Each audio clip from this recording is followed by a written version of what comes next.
la poesia s'ha de difondre. I s'ha de difondre només, no perquè sigui aquesta cosa que anem fent i que anem escrivint, i perquè en els poetes ens fa molta il·lusió i ens fa molta gràcia, sinó perquè jo absolutament estic convençut que la poesia també és una forma de resistència. I precisament la poesia ens ha ajudat tota la vida a crear emoció, intel·ligència, cultura, passió. Això és el que us he intentat mostrar en aquests 2 cursos que hem fet anteriorment i el que intentaré fer en aquest tercer darrer. No resistirem que siguis darrer, no sé què, jo vos diré que tot el que té un principi té un final. Allargar no cal, per això existeix l'Oca Acadèmia de Policia 12. No fa falta, bona gent. Segons quines pel·lícules no fa falta que s'allarguin. Viernes 13-13 no calia. D'acord? Ho faig perquè la gent pugui valorar el que no tenim també. Perquè també és important destacar el misteri, destacar l'enigma. Avui començant d'una manera que a mi me sembla absolutament meravellosa, que és amb aquestes 3 grans dames quebequeses. Però jo seré una mica, diguéssim, agosarat, i m'agradaria fer-vos, no ho he fet mai, un poema meu. Vosaltres dieu, per què mos vol fer un poema meu? No és una novetat, no vos vull fer comprar un llibre meu, no vos demano això. Jo m'he trobat en la necessitat i l'experiència d'escriure un poema i el vaig escriure i el vaig publicar a les xarxes, i és un poema que es diu La llei de resistència. I molts fets han estat els que m'han conduït a escriure aquest poema. El primer, la necessitat d'escriure'l. El segon, perquè no me va quedar cap altre remei. I el tercer, perquè aquest estiu una de les millors coses que he fet ha estat rellegir les cartes completes entre en Joan Sales i na Mercè Rodoreda. Les havia llegit fa 10 anys, perquè se van publicar l'any 2008 i no les vaig entendre en el seu moment. No me van afectar ni me van arribar. Però les he tornat a llegir aquest estiu i resulta que no només m'han afectat i m'han agradat, sinó que m'han fet escriure. I a més d'escriure, m'han fet veure que la realitat complexa que estem vivint avui en dia se repeteix com en un cercle infinit. I vaig trobar una cita que li deia en Joan Sales a na Mercè Rodoreda, dia 21 de juliol de 1963. Li va dir, i això és una cosa que vos dic a vosaltres i que hem de recordar cada dia, no ens hi posem tristos, batallem, batallem i batallem. Això li va dir en Joan Sales, dia 21 de juliol. En 1963 trobeu les cartes completes al Club Editor i són una joia absoluta. I jo vaig fer aquest poema que se diu La llei de resistència, perquè de resistència parlen aquestes 3 grans dames quebequeses. Diu: perquè serem més alts en aquests temps tan baixos. Farem de resistir un art i artesania. Resistir és el que ens cal. No com una obediència, sinó com una forma de vida. Resistir, sí, contra la injustícia que no tolerarem perquè no és tolerable, ni aquí, ni enlloc, ni en cap altre àmbit de certesa. Resistirem moltíssim, tant que espantarem, i la por no tindrà domini. Resistir. Obeirem els mestres, honorarem els clàssics, beneirem els pares, els avis, els besavis i tots els que lluitaren, perquè ara resistim. Resistiu, bones gens, batalleu, batalleu, com ells i com tants altres. Vindran més temps obscurs, però seran més clars. Calma, calma, no. No, gràcies, però no. Vindran més temps obscurs, però seran més clars. Això me va venir com un... me fa mal en el coll i tot, i això ho he fet jo, o sigui que imagineu-vos com me vaig sentir quan me va venir. Ara deixo aquest ordinador aquí i n'alvis i tornarem després per fer la tercera d'aquestes dames, perquè serà una absoluta primícia. De resistència parlarà també aquesta sessió inaugural per començar amb aquest cicle de poesia, l'Oca Acadèmia de Poesia, aproximació de poesia, quin gust. Ara que s'acaba és quan notes la necessitat de dir, ostres, ho enyoraré. Ho enyorareu, però està bé també enyorar. I dic, ostres, el que mos va fer. Avui també m'ha passat una cosa, que quan venia aquí, quan m'anava a trobar amb amics, he passat per la zona del carrer del Carme, que era l'antic Espai Mallorca. L'antic Espai Mallorca, que per jo va ser com una casa. Quan vaig arribar a Barcelona a viure, l'any 2007, el primer lloc on vaig anar va ser l'Espai Mallorca. Quan se va tancar, l'any 2012, se va convertir en un xino. I ara ha deixat de ser un xino i s'ha convertit en una tenda de moda.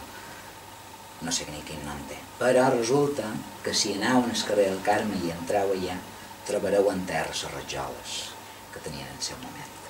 I he fet una passejadeta i he vist, i me n'hem recordat de quan fem presentacions i recitals allà. No hi ha res que duri sempre. I això ho dic tant per nosaltres com per els altres. I per això hem d'aprofitar i gaudir de tots i cadascun dels nostres instants. I la poesia és una manera de gaudir d'aquests instants. La poesia ens ajuda a ser més conscients, precisament. Ens ajuda a ser no millors, no pitjors, però sí a entendre que estem vivint instants excepcionals.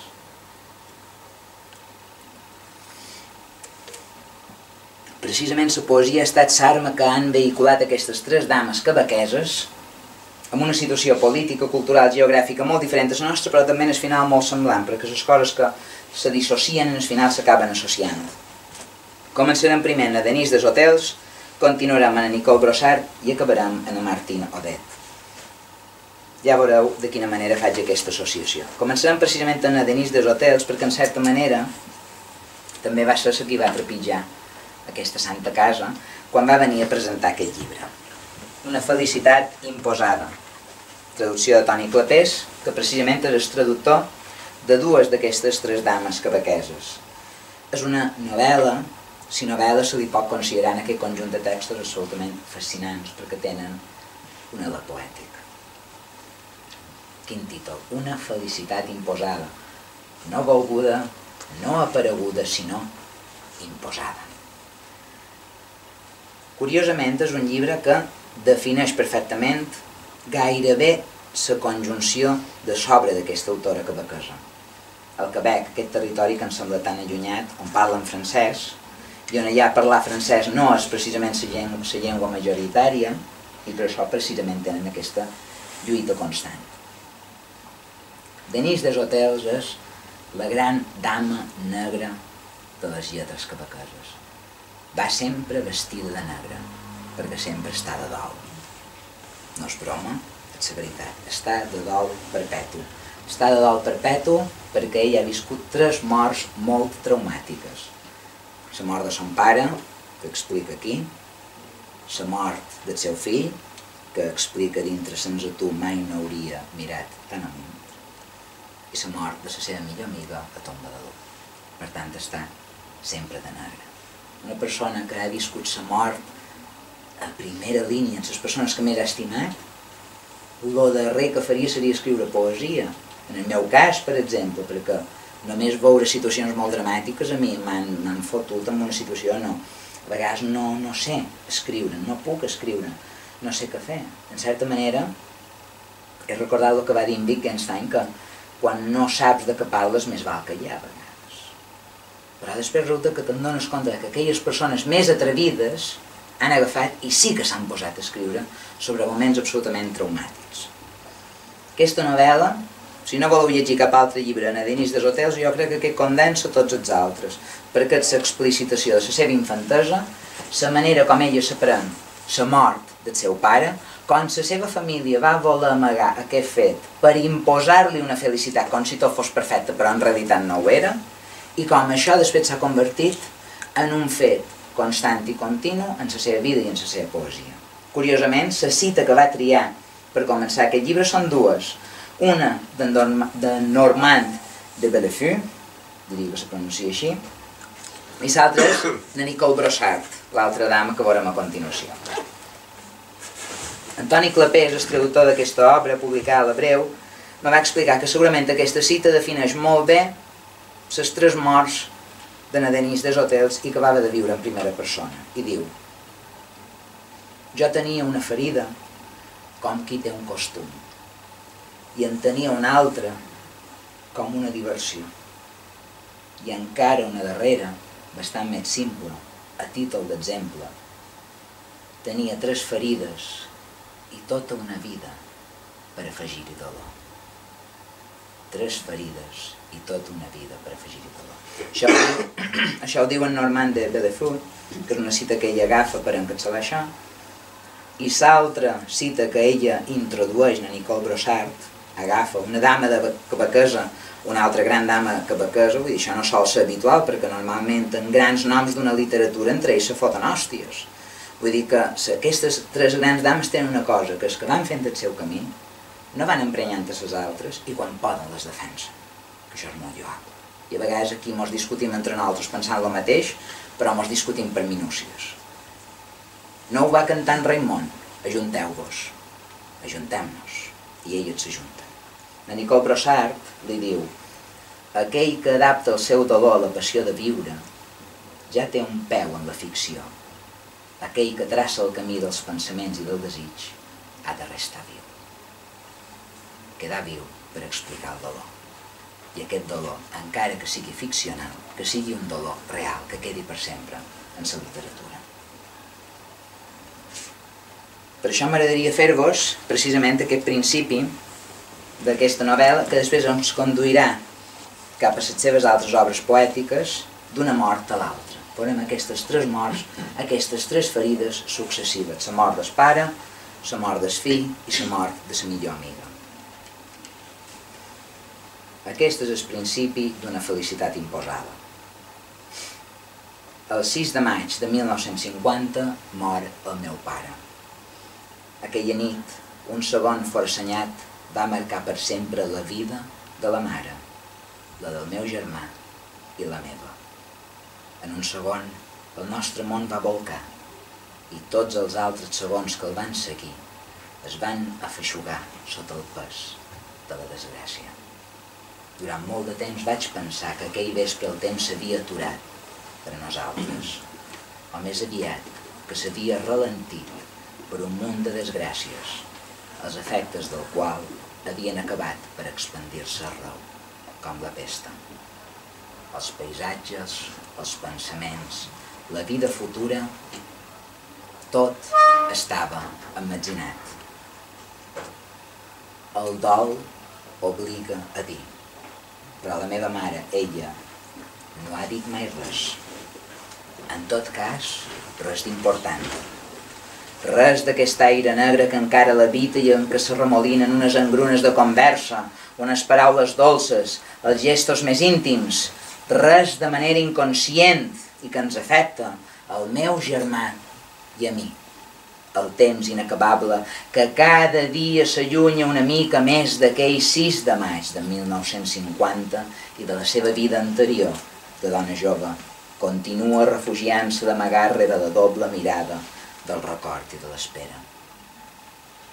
Un dia ella anirà a trobar-lo en algun indret d'un gran cel, on unes estrelles li oferiran el repòs de les seves puntes. Un dia deixarà de ser aquesta dona sola, sempre a frec del pitjor, que es debat com una xalabrada contra monstres de tota mena, sempre insatisfeta, cercant un reconfort.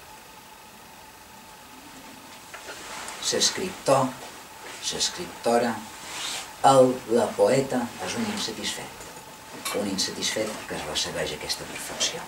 La perfecció d'intentar fer un vers millor, de viure una vida millor, d'aconseguir una metàfora millor, d'intentar ser millor que els altres. I al final, la gran matèria que ens uneix no acaba de ser cap altra que l'amor. I vosaltres direu, ostres, que naïf, que fifi, que cursi. Pues ho juro, com més vell me faig,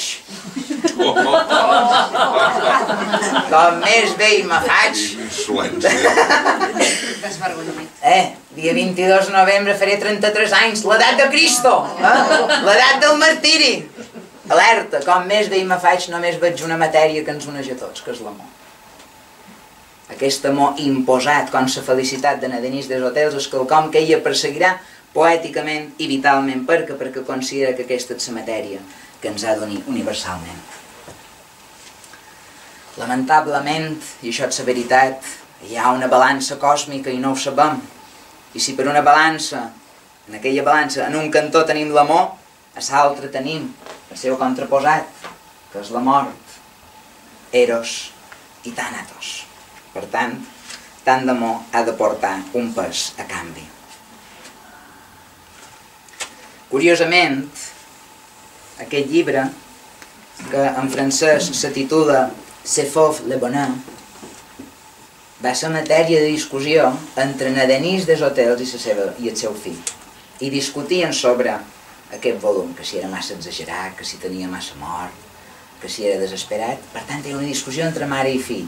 I el primer poema d'aquest llibre, Sense tu mai no hauria mirat tan amunt, parla d'aquest llibre i de la relació entre mare i fill, quan el fill encara és viu.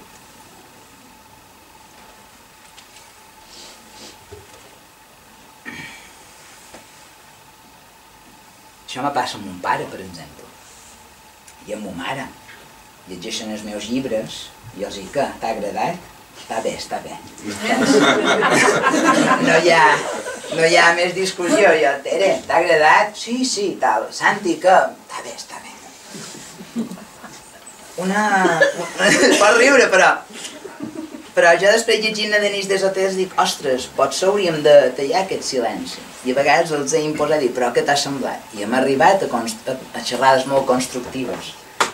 Jo vos convido a fer xerrades constructives.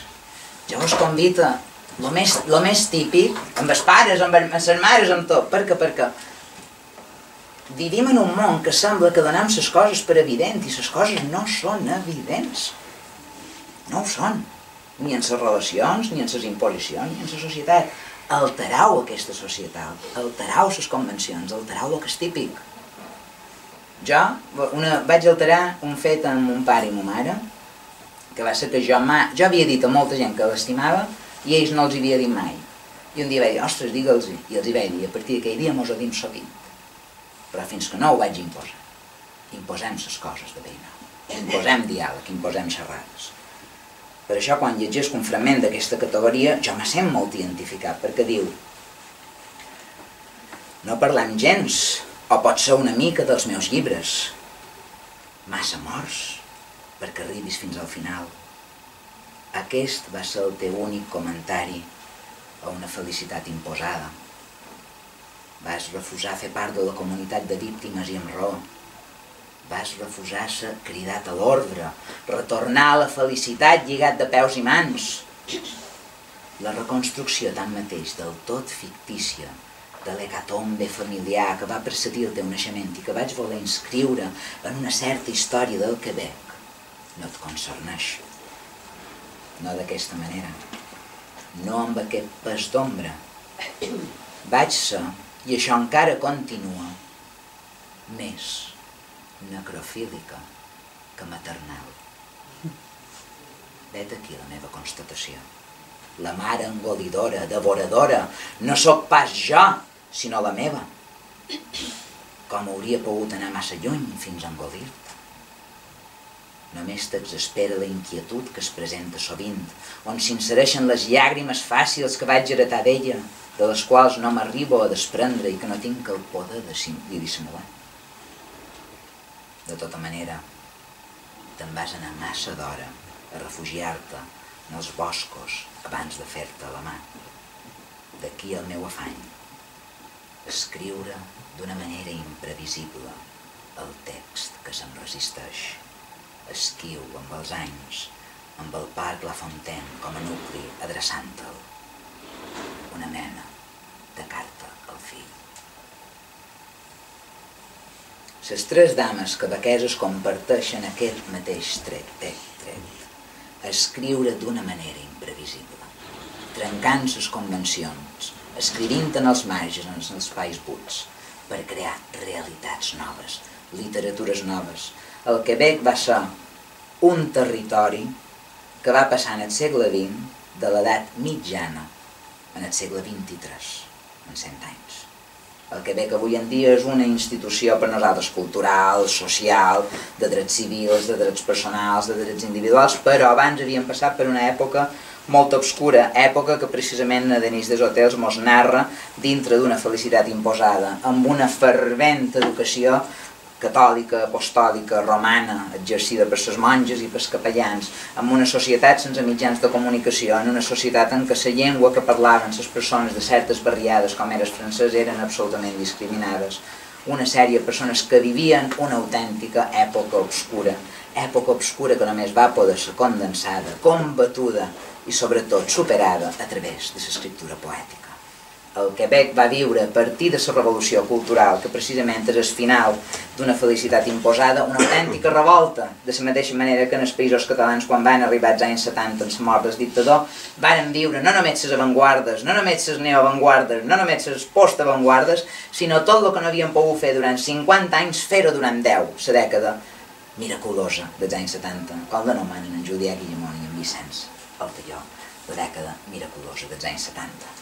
Per tant, hi ha una unió entre Catalunya i Quebec que va més enllà de la política, va més enllà de la llengua i va més enllà del territori, que és el fet que ho hem passat molt puta tots, però ho hem superat perquè hem resistit, perquè hem seguit batallant i perquè hem intentat millorar les nostres situacions doloroses, perquè la poesia és una manera de superar l'absurd de l'existència.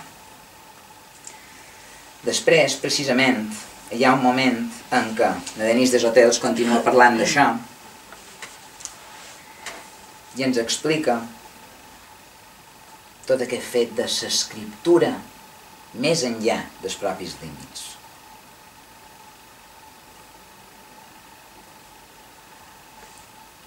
Com donar al fill allò que no va tenir,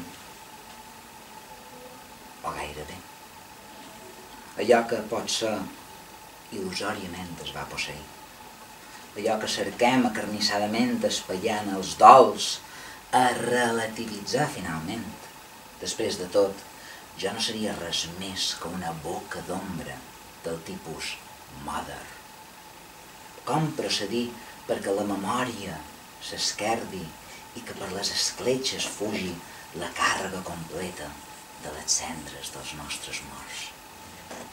Com acabar per orientar instintivament el costat vehement, el costat embranzida? Com en arribar a aquesta constatació de joia capgirada que fa Cadi Demba, la darrera de la trois femmes puissantes de Ninyai, enfront a la seva sola condició de vivent, a la seva inalterable humanitat? Són els seus propis mons. I com fer-ho en el pitjor moment de l'existència? Llavors, ella no té res més a perdre, però perdrà encara tot. Àduc, la vida. Si va ser dur perdre el seu fill, com us explica, més dur encara va ser perdre la seva amiga de la infantesa, amiga de tota la vida com va ser Nalú. I és un exemple de veure una dona que ho ha perdut gairebé tot, com segueix lluitant, com segueix escrivint, com diu, me'n vaig a Catalunya, a la Noia Gil, a fer una presentació. L'hauríeu de veure amb tota aquesta força, no? I realment és un exemple per tots nosaltres, perquè precisament hem de seguir lluitant. El primer poema de Tombadalú, de Denise Deshotells, i amb ella acabaran precisament per anar cap al següent marge. El desplaçament de l'ombra, amb innocència, la mort del tot perfecta, sense que l'hagis vist venir. Aviat s'haurà enterrat en el més pregon del teu esquelet, malgrat l'ombra espessa que projecten damunt del mur ocre, els cordills i les lamel·les de la persiana veneciana. La dolçor del dia continua infiltrant-se com si res pels intersticis. La dolçor travessa i això t'és suficient. Te la mires fit a fit per retenir-la millor. Ha esdevingut un costum el teu esguard tombat envers ella, semblant al d'una madona. El teu ull tenaç, pestanya, iris i pupil·la perfectament dibuixats, adaptat amb el temps a l'arquitectura de la llum, amb la figura estriada per les lamel·les de la persiana. Vols creure't a recer de la boira. Oh, la realitat és allà, sense fons, sense res de voluble, com un magma, que emmalalteix plaques, llim i fang, on clapoteges i es rebolques sempre que pots, com tothom. La mort existeix, però el futur t'interessa. T'hi arrapes amb l'esguard atrapat per les seves imatges flexibles, ja et veus unida al murmuri de la seva dicció, i golafre, desitges una gran porció d'eternitat, un segle concret, per atrapar aquest demà. La mort existeix, però el futur t'interessa. Recordeu aquesta frase. Vull dir, és que és absolutament sublim. I després hi ha un altre moment, que això precisament me connectarà en la frase següent, diu, la realitat és allà. És en fora. És allà, però estiguem una mica a la guai de la realitat. Jo precisament m'ajuda a connectar precisament amb una altra gran dama. No la veurem avui, però vos diré que per jo ha estat un gran descobriment increïble anar llegint darrerament a Iris Murdoch, una novel·lista anglesa espectacular, que és increïble el que està fent. I precisament la realitat és allà, no? Doncs connectant amb un altre poeta que hem vist en aquest curs, que és en T.S. Eliot, en els 4 quartets, en T.S. Eliot diu: el gènere humà no pot suportar massa realitat. Recordeu això, el gènere humà no pot suportar massa realitat. I Álvaro Pombo, que fa un pròleg en Iris Murdoch a La Negra Noche, diu: lo que a su vez implica que no somos del todo reales, ni verdaderos nunca, sino irrealidades raras veces integradas, unificadas, sustancializadas por el amor. Una idea también muy murdochiana. O sigui, si els éssers humans no poden suportar gaire temps la realitat, què som? Som irrealitats, els éssers humans. I com a irrealitats hem de viure dintre d'aquest desconeixement de la realitat i hem de gaudir. Però ens unim a través de què? A través de l'amor, a través de la poesia, a través de la passió, a través de la nostra follia, la santa follia de la càntic, que va dir en Joan Vinyola. I aquesta follia ens porta precisament cap a la comunicació. Aquesta comunicació que potser no ens entenem ni en la mateixa llengua i per aquest motiu existeix la traducció que serà la llengua del futur. Com que no ens entenem, com va dir en Ramon Llull, entenguem-nos almenys per amor. Si no parlem la mateixa llengua, entenguem-nos almenys per amor. I d'aquesta manera, a través de la unió entre personalitats absolutament diferenciades, entre realitats allunyades de nosaltres, però que també no tenen cap tipus de connexió entre elles, és precisament en aquest territori on l'altra gran dama quebequesa, que és la Nicole Brossard, juga constantment, i ho fa amb els seus llibres de poesia, amb les seves novel·les i amb aquest petit assaig amb el qual començaré, que se diu I de sobte soc aquí a punt de refer el món. Quin gran títol, I de sobte soc aquí a punt de refer el món. També traduït per Antoni Clapés. Perquè I de sobte soc aquí a punt de refer el món. Perquè precisament ens parla en aquest volum de què significa la traducció de poesia. I direu, quin puta rotllo. Ara mos ha de venir aquí a parlar de poesia, de com se tradueix poesia. Anda allà. Doncs resulta que ens arriba a permetre entendre algunes eines per escriure, per llegir i per gaudir la poesia. Només vos el llegiria tan curtet des principi fins al final, però no vos torturaré d'aquesta manera.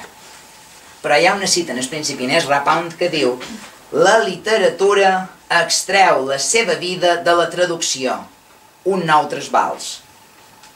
Tot renaixement es fa a partir de la traducció. El que en diem gran segle de la poesia és en principi un gran segle de la traducció. Hòstia, i això ho diu Ezra Pound, no? Per què? Perquè la Nicole Brossard diu: traduir és una manera privilegiada d'entrar en l'univers de la llengua pròpia i de poder explorar-la en totes direccions, creuant el paisatge dels seus orígens i dels seus grans escenaris històrics, els regionalismes, la modernitat, les timideses, l'arrogància, les grans ires i sempre, sempre, l'esplendor dels seus milers de petites invencions que, somrients o cíniques, provoquen plaer. En la traducció hi ha una pràctica extrema d'aquest acte anomenat lectura, que per ser honestos té una potència real per estimular i renovar la nostra. Tota traductora, tot traductor és d'entrada una lectora, un lector, és a dir, algú que fa entrar en el seu món interior un altre món amb els seus misteris, ambigüitats, fulgors, zones perilloses. Un traductor no és aquell que tradueix una altra llengua, sinó aquell que intenta aprendre a escriure en la seva pròpia. Hòstia, el que mos acaba dient Jaume! Oh, increïble! És precisament això. Jo quan vaig estar 4 anys traduint en World Women, sabeu com va passar? No vaig aprendre més anglès, vaig aprendre més català. I dius, que fort, no? Doncs, perquè clar, com parlava el nostre estimat Walt Whitman, amb aquelles barbes impregnades de mariposas que d'en Federico García Lorca, que precisament va ser amb ell en qui varen començar la sessió l'any passat amb en Blai Bonet, en Federico García Lorca i amb en Pierpaolo Pasolini. Precisament, quan traduïm és quan més entenem la nostra pròpia llengua. Però què significa traduir? Traduir significa traslladar. I ara vosaltres direu, Jaume, t'estàs equivocant totalment, perquè com va dir aquell traductore, traduir significa trair. I jo vos diré que no. Traduir no és trair. Traduir és triar. La persona que tradueix s'esforça precisament per triar les millors opcions. Que vol dir que potser per damunt matís ens passa com amb en Robert Frost, que poesia és allò que se perd en la traducció. No. Poesia és allò que se guanya en la traducció a vegades. Quan tenim qualcú que agafa allò que hem escrit, el trasllada en aquella llengua i li dona vida. Perquè si no, al final, no mos podríem entendre de cap de les maneres. És un llibre movible, o sigui que té diferents parts i pot llegir de banda ampla. I té aquest altre poema de Nicole Brossard que diu: tota llengua, quan la respirem, és breu, com diem mare, fins al retorn. En la naturalesa de tot escriptor, especialment d'aquell que és lliure de novel·la, s'hi troba el plaer d'esdevenir un altre, de vegades sota el pretext de trobar-se, retrobar-se. En el verb escriure hi ha aquesta idea d'esdevenir un altre, prenent riscos amb el sentit, la llengua i un mateix. Altres diran, voldria ser jo. Trio traduir-te, perquè les teves paraules dibuixen el meu entorn, el bon paisatge, o simplement perquè en els teus mots hi reconec coratge, que em porta aquí i a la llunyania. Em sembla que si el jo és un altre, Rimbaud va tenir tant ressò, és perquè sintetitza una possibilitat natural. I després hi ha un altre diàleg amb un llibre molt interessant que precisament Antoni Clapés ja està començant a traduir, que es diu Le désert mauve, el desert malva, que és una premissa interessantíssima. Els llibres de Nicole Brossard són experiments literaris. Experiments literaris que ens ajuden a fer entendre que un llibre de poesia no és només un volum amb poemes que van de l'inici en el nus en el desenllaç, que ens expliquen una història, unes emocions, amb unes metàfores, amb uns recursos literaris. No, Nicole Brossard experimenta, intenta escriure en els marges, en els intersticis, precisament en aquest desconeixement entre una llengua i l'altra, o fins i tot traduint la pròpia llengua. I aquest Le désert mauve, el desert malva, és una novel·la considerada la primera novel·la postmoderna del Quebec, publicada en els anys 70, en què precisament se parla de la relació d'un escriptor amb la seva traductora. D'un escriptor amb la seva traductora. I se discuteixen, perquè no se posen d'acord. I aquí hi ha un diàleg d'aquest fantàstic, en què hi ha l'autora parlant amb la seva traductora. Li diu la traductora: li puc criticar el que hi ha en el seu llibre. Amb quin dret? Llegir-la em dóna drets. Però, traductora, vostè no en té cap. Va triar la difícil tasca de llegir en repel, en la seva llengua, allò que en la meva llisca des del principi. Però quan la llegeixo, ho faig. en la seva llengua. Com pot entendre'm si en llegeix en una llengua i trasllada simultàniament en una altra allò que no hi pot trobar un lloc adequat? Com puc creure que els seus paisatges interiors no esborraran els meus? Perquè els paisatges reals ens flexibilitzen la llengua, desborden el marc del nostre pensament, ens habiten. Si realment ens atenem a lo que és la traducció sempre és impossible. Però aquí hi ha un acte de creació, que aquest acte de dir, ens resistim a creure que la realitat més enllà de nosaltres és inescrutable. Per tant, tot aquell traductor no és només un traductor, és un pioner, és un defensor de l'inexplorat. I precisament com que estem parlant de defensors de l'inexplorat, hi ha un altre volum de Nicole Brossard que se diu precisament Instal·lacions. Instal·lacions no és només un llibre de poesia, Instal·lacions és precisament un museu. Un museu en què cada poema és una sala d'aquest gran, increïble escenari en què trobam obres d'art. Pausa dramàtica. Per això té un poema com Eco. Facis el que facis, és el plaer qui decideix. Fins on el sentit conservat de la veu, encara que si empitjores la joia espantada i sàvia en l'alleujament de la gorja amb mil idees. Hi ha massa prosa a la ciutat. Matèria clavada sobre nuques que pensen al davant és un front fred. Aquest segle va ser violent apenes menys que un altre encara masculí. Per què serveix l'aurora i la conversa la matinada en el forat del llit, un gant al tauleta de nit, el cereal sobre l'alfombra, la meitat del cervell en un altre segle. Això connecta amb la idea que el Quebec va haver de viure en molts segles dintre del mateix segle. Aquesta transformació de l'edat mitjana a una etapa més moderna. KitKat. Hauríem de fer una sessió, no sé si ara o d'aquí 100 anys, que seria intentar descobrir tots aquells poetes que han titulat un poema seu autobiografia. Això ja és tot un gènere literari que és increïble. Tanco KitKat i vos dic, d'aquesta sessió futurible vos faré el poema de Nicole Brossard, autobiografia. Ja vos diré una altra cosa que segurament vos agradarà, que això ho va dir en Jorge Luis Borges. Va dir, si agaféssim un mapa i dintre d'aquest mapa apuntéssim tots aquells carrers que hem transitat, totes aquelles avingudes per on hem passejat durant el llarg de tota la nostra vida, en el final, la imatge que ens donaria aquell mapa vist d'en fora seria el nostre retrat. Quedem-nos amb aquesta idea. Ja m'atreviria a dir, i aquí vos ho dic per vosaltres, que en cas tant pels poetes com pels lectors, tots aquells poemes que hem escrit o que hem llegit, si els ajuntéssim tots i féssim un collage i miréssim d'en fora, ens acabarien descrivint. Parlarien de nosaltres. Per tant, en certa manera, jo he contribuït amb aquestes sessions a ajudar a fer els vostres retrats més perfectes.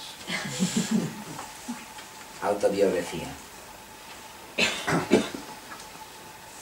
En l'endemig s'ajorna la timidesa, el naixement recomença ben explicat en les fronteres del jo i de ma mare. Després, francament, paisatges. I se me'n ve, oh, quin gust, subratlla el terrabastall i els grans perills, la seqüència que tansa les setmanes, matins de tempesta i cafès prop vostre, amb una orella ben atenta, m'aboco damunt la ficció.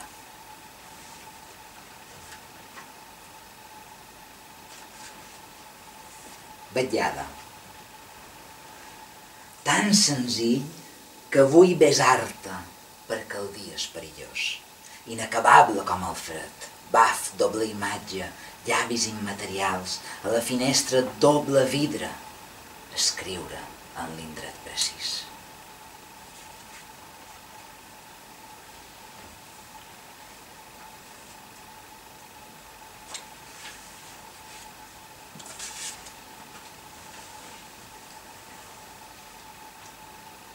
Nicole Brossard és una de les autores imprescindibles per entendre la literatura feminista del Quebec.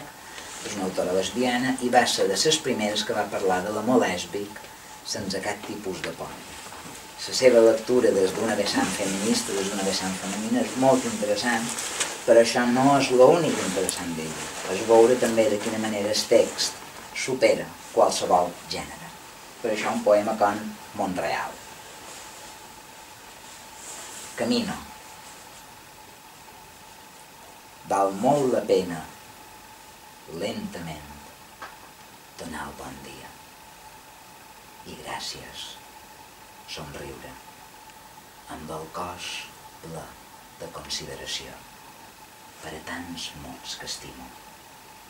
La vida és eternament propera i la poesia a primera fila del desig, amora meva. Camino, absorta en la idea d'una passió molt crua, on, amb ulls greus, jo només habito un sexe. De les espatlles al mar i de les espatlles d'ella a l'univers. Uau! Impressionant. És tan bona que ara us faré fer una cosa que aquí a vegades fem, que és vosaltres trieu el següent poema. Faré una moguda i vosaltres diguis, va, atura't. Ja! Ah! Relat, molt ben triat. Ah! Fantàstic. Això és meravellós per anar precisament cap a la següent autora. Oh, i acabar puntualment. Oh, increïble! No hem perdut el domini. Relat. I amb aquest poema acabarem de Nicole Brossard i passarem a la Martine Aubret. Relat. No tinc per què descriure el rostre inquiet de la cultura. La negació que negarà el seu gènere humà a exhaurir-se amb tantes versions, la carn, la il·luminació, en els carrers a l'atzar de les pàgines. Pretenc, talment, desempallegar-me de l'arrelament i de l'origen. Uah! Fantàstica, aquesta dona. Oh, ja precisament acabarem. No abans ens explicar que segurament si existeix una connexió i cohesió entre la poesia catalana i la poesia quebequesa, això és degut a un nom, i s'ha dit Antoni Clapés, poeta, traductor i editor, que no només ens ha traslladat grans clàssics de la literatura francesa, sinó també del Quebec. Ell ha estat el traductor de totes aquestes dames, Nicole Brossard, Denise Deshotels, i en el cas de la Martine Aubret ha traduït poemes sols, però els que veurem aquí també han estat traduïts per Marc Romera i Nodí Larquer. S'han de crear ponts de comunicació. Potser no trobarem els recursos, potser no trobarem els mitjans, potser serà molt complicat, però hem de fer ponts, perquè al final el que ens uneix són coses molt concretes. I Antoni Clapés va decidir frontalment que a part de ser poeta, a part de publicar en els altres i a part d'intentar traduir obres que li interessessin, va voler esdevenir un pont de connexió entre dues cultures i dos països molt diferents, que són Catalunya i el Quebec. Gràcies a ell tenim Nicole Brossard, Denise Deshotels i totes aquestes altres autores que Cafè Central i altres editorials com l'Abreu, Lleonard Montaner, etc. han aconseguit precisament emocionar-nos. I m'agrada dir-ho perquè a vegades penses tothom ho sap, però no se sap prou. Per tant, comuniqueu-vos, parleu-vos, digueu les coses. La poesia és una manera de dir. En aquest sentit, la Martine Aubret vos faig una primícia. No trobareu cap llibre seu en català, però aquí jo tenc les traduccions perquè en el futur sortirà publicada a la col·lecció Cafè Central. És una autora que, de la mateixa manera com la Denise Deshotels i la Nicole Brossard, aquestes tres grans dames quebequeses, decideixen exprimir les possibilitats comunicatives del llenguatge fins al punt que cada vegada aconsegueixen quàntums més mínims. La Martine Aubret és a la poesia quebequesa el que va significar en Paul Celan a la poesia alemanya. Constricció, llenguatge tallat, fràgil, cada vegada més reduït per expressions més altes. Cavall, ets un cavall. Síl·labes com un sol esbaleït o rèptil, un únic gresol, flors afilades d'insomni. Recorda una breu aparició que en diem rostre, la cara oculta i centellejant, esquinçada al mig. Habita al cap una mena de revòlver sense arriscar massa, la mandíbula forta, poderosa, una bala conforme a la natura de les coses, poca cosa o aigua bruta de la sang que raja full a full. No ferir res del foc ni de la infància, només tocar qui ho ha somiat, qui està escantellat com un cel, amb ritmes al voltant, intercanvi de pes, esquena del perdó. Gratar. Enretirar el terra fins al flanc sumptuós a la mirada cega. La primera tomba és un estrèpit, un joc de planxes de claus, aquest doble, apenes mancat d'arma o d'agrupament.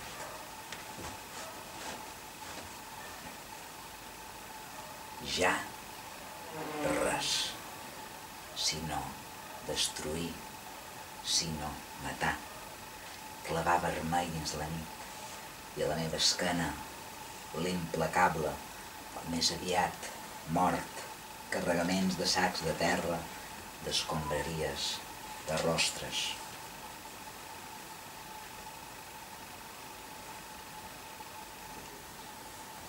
Però el darrer poema diu: crida, capgira, carrega, retallar, posa, dona, a la fi vull creure per la vida un vincle, una resta d'aliment. El poema prepara un sol ésser, la neu, l'impossible dels arbres creix. M'agrada acabar amb aquest poema en la sessió, amb aquest vers inicial que diu: a la fi vull creure per la vida.